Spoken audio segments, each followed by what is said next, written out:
There comes a time in a car enthusiast's life where he must purchase a daily driver, something reliable yet fun, something that reflects themselves but is also cheap to maintain and run.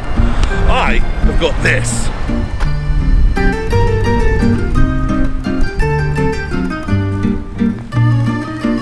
I don't know if I did it.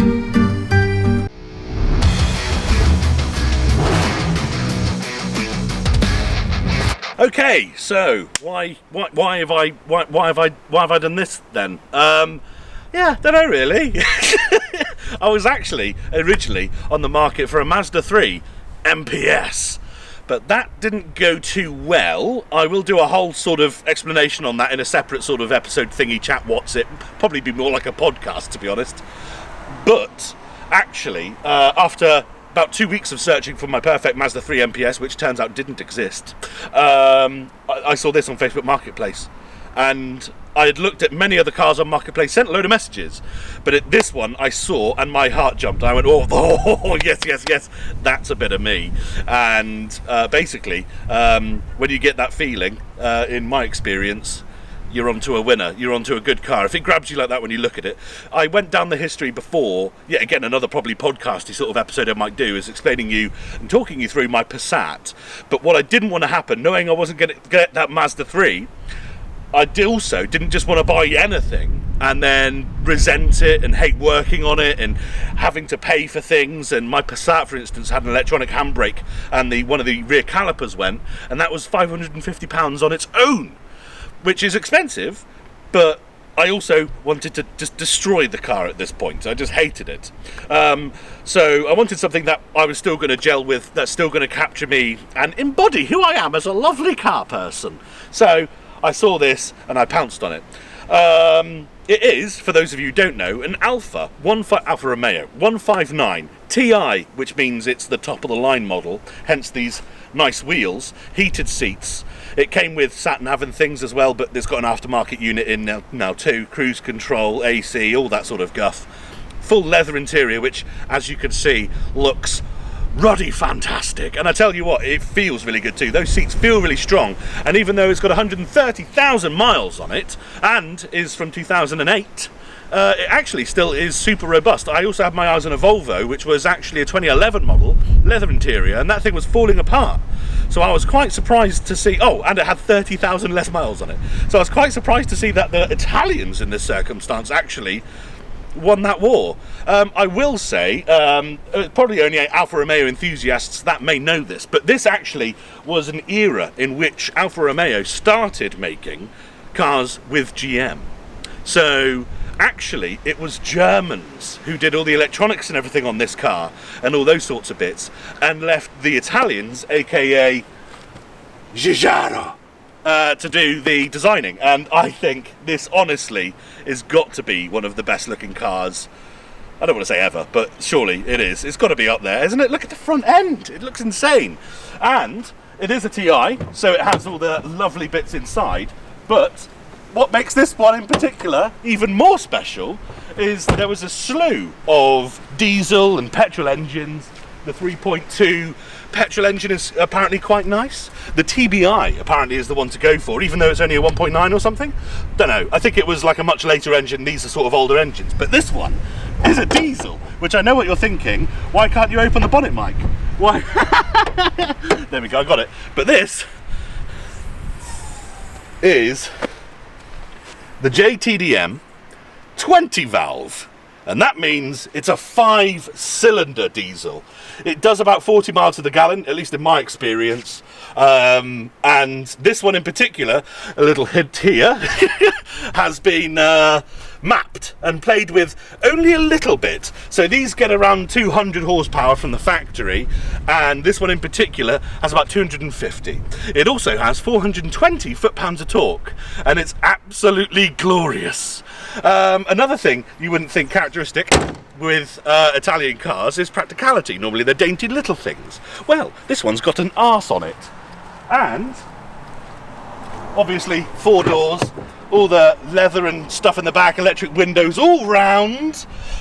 Oh, it's beautiful. Oh yeah. Oh, ready? Oh. and it's got a big boot, and of course the seats go down, and at the moment that's got all my camera gear in it, of course, because Tim's recording. Hi Tim. Hello. But yeah, that means it's actually practical as well. Obviously, it's not going to be like a V70 killer or anything like that with regards to practicality, but this is right in the middle of what I want. I can't believe that I'd never actually seriously thought about one of these before. Not only one of these, but any Alfa Romeo before. I know I'm gushing quite a bit at this point, but you must understand. My daily driver for almost 10 years has been the Reliant Scimitar. It only had carpet in it for the first month. The heater has never worked. So to have something like this that has all this stuff and everything, literally everything works. The only major things wrong with this car are that the lens cover, which I'll show you, in the interior light, it comes off. The interior light doesn't work because someone's fiddled with it and put the wrong LED in. And, there's this bit as well, which, the guy who was selling it gave it a quick wash. I know you can't tell, and accidentally his cloth got stuck on the edge of this torpedo-shaped indicator there, and that's taken that off.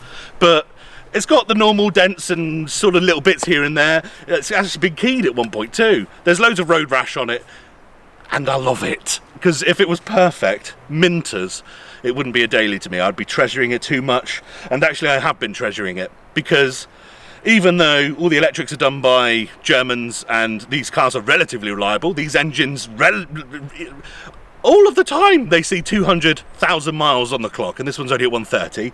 So as long as you do regular oil changes and keep up on maintenance on that, you're pretty much good to go.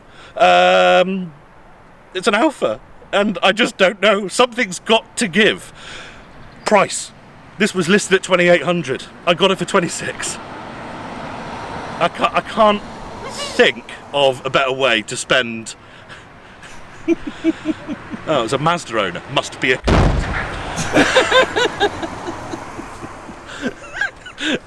To be fair, the Mazda Club are really nice people, but either way, I find it really hard to think of a car for that budget that actually packs a bit of a punch, is practical, looks this good, all that sort of stuff. I know everyone always says this about a car they've just bought. It's the best thing I've ever seen. Oh, I can't believe. But honestly, come on, it's gotta be.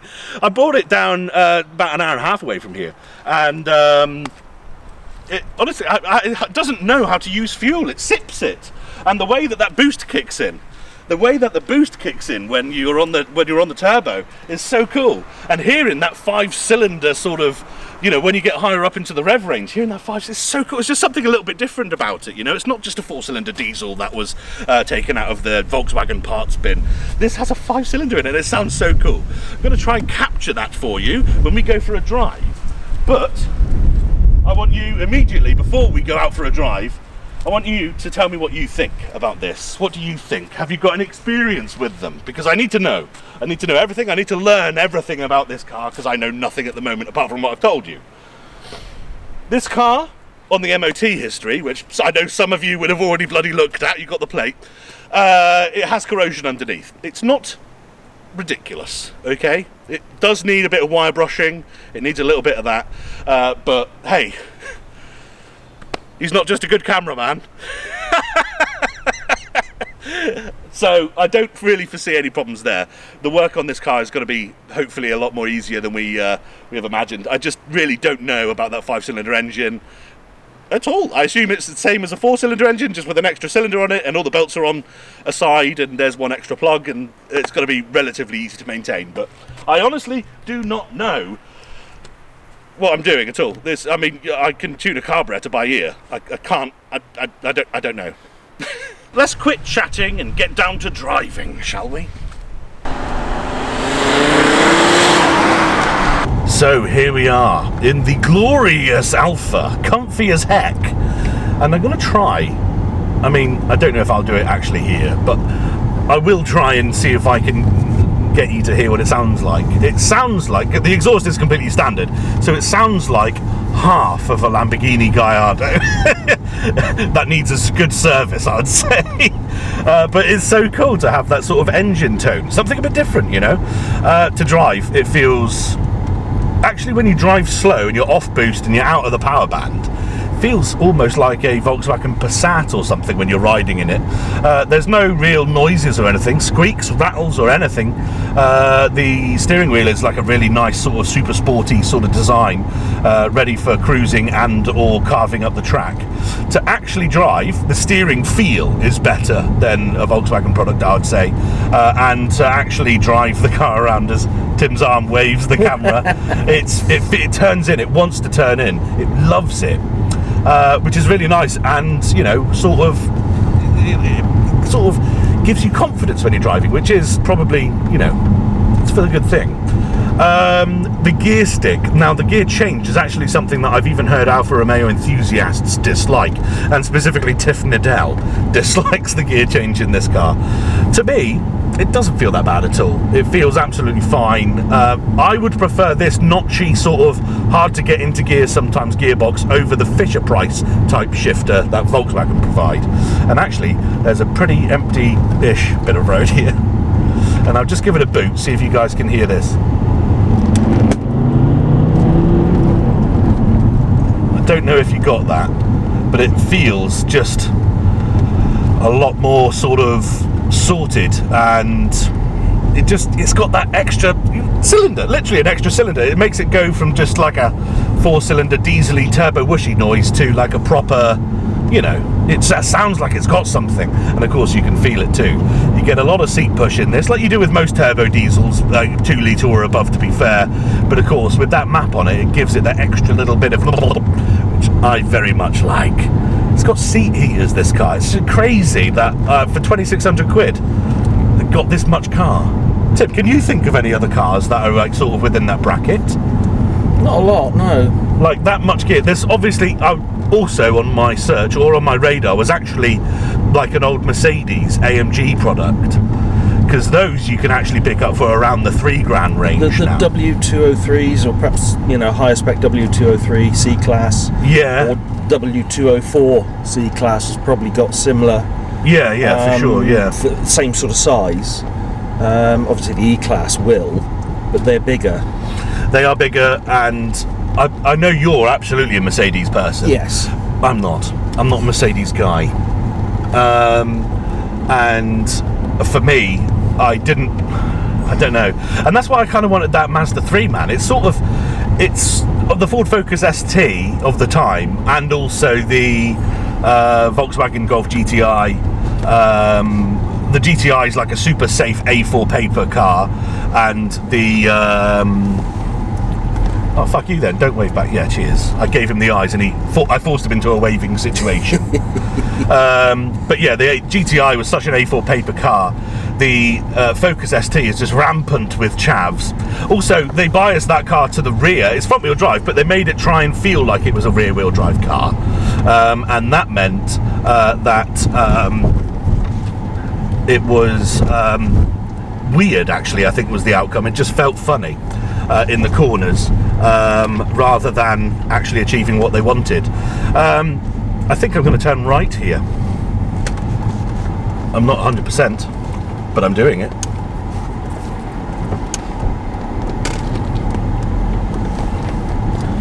The cyclist is behind us, just following us now. Keeping up. It's annoying.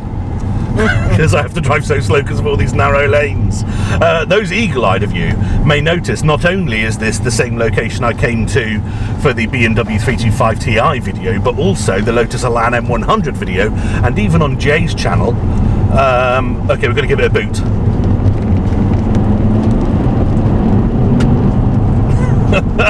And it's got that proper turbo diesel relentless power, and I think one of the things is that sort of because it's got the extra cylinder, the extra actual capacity, it does actually have a top end, which is quite rare for a turbo diesel. You may put the camera down now, Tim. I know you're struggling like a motherfucker. Yeah. But we get the idea. This car is fucking so perfect. I can't imagine another car. Everyone I've taken for a ride or showed it to has gone, that's such a gorgeous car, isn't it? For 2,600 quid.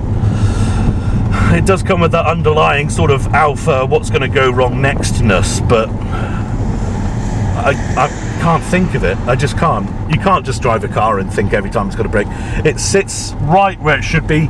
Doesn't obviously doesn't overheat or anything. We've got the AC on as we speak, being nicely chilled. There's, I don't know. And to be honest with you, even when it does go wrong, because it will, I will want to fix it. It's not going to be a Passat situation where I'm going to be like, oh no, oh wow, I fucking hate that thing. I can't believe that I'm bloody getting another caliper for £550, including VAT. It's going to be a case of yes. How can I make it better than it was before?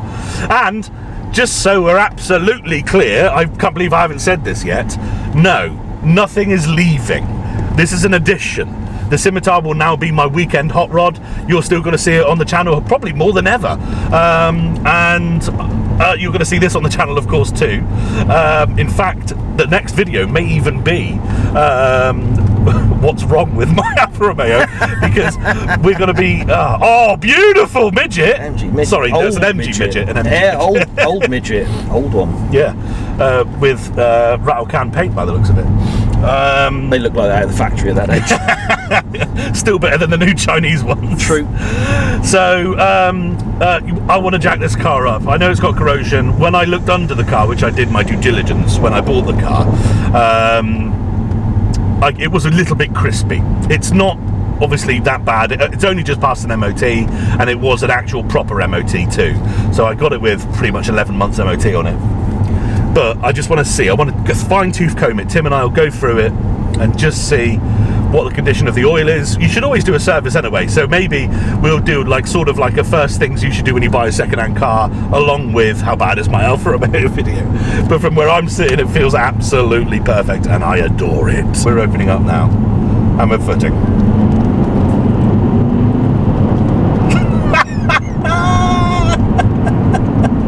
Oh, it just doesn't get old. And then you turn in, and it's just absolutely glorious.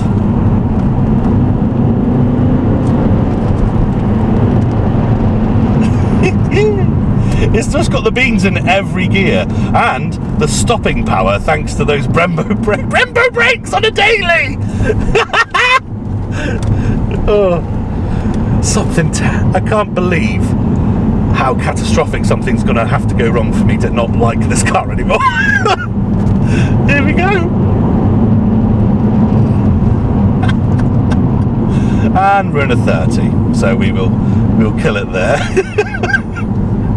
But my God, it's just, don't get me wrong, it's not like ripping your face off, it's not like anything like that. Also, the sound, even though cool, is not like a snarling, petrol V8 turbocharged thing.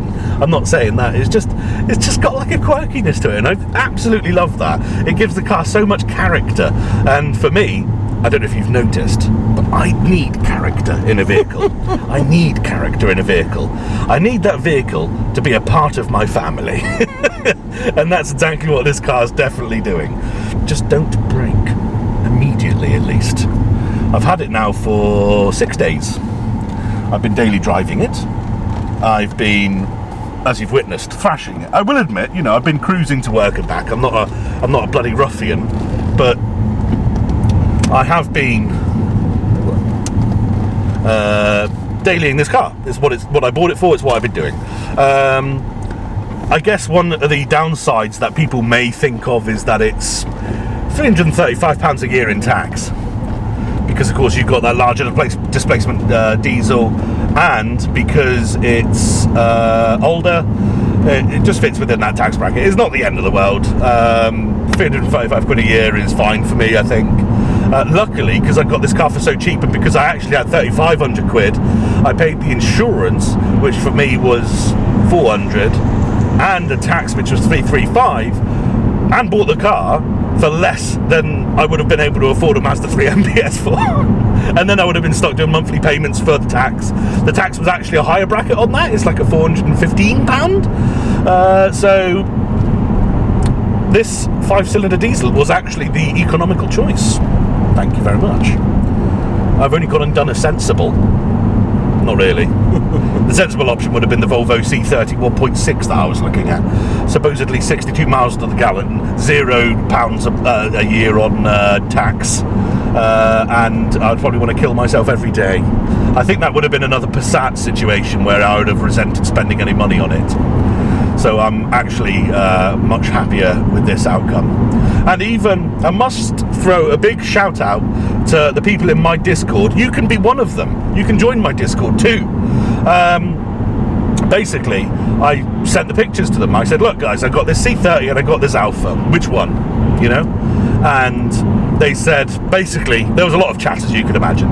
But basically, it was, they're both going to go wrong eventually, and at least the Alpha will look nice when it does. So thanks to you guys for helping me pull the trigger on this. So there we are, everyone. I hope you think that I made a relatively good life choice a little bit. As I say, it's got some good bones, and as you can see, it goes quite nicely too. And look at it, it is stunning. I love this thing, man. And look, I love that thing, and I love that thing too. They're all going to be on the channel more. As I said earlier, let me know in the comments, of course, because if you know anything about these cars, tell me things that I should be looking out for. The engine actually seems really quiet. A lot of people say, you know, watch out for rattles and things. Then the other people say, don't worry about rattles and things. It's an old tractor engine. It'll be fine.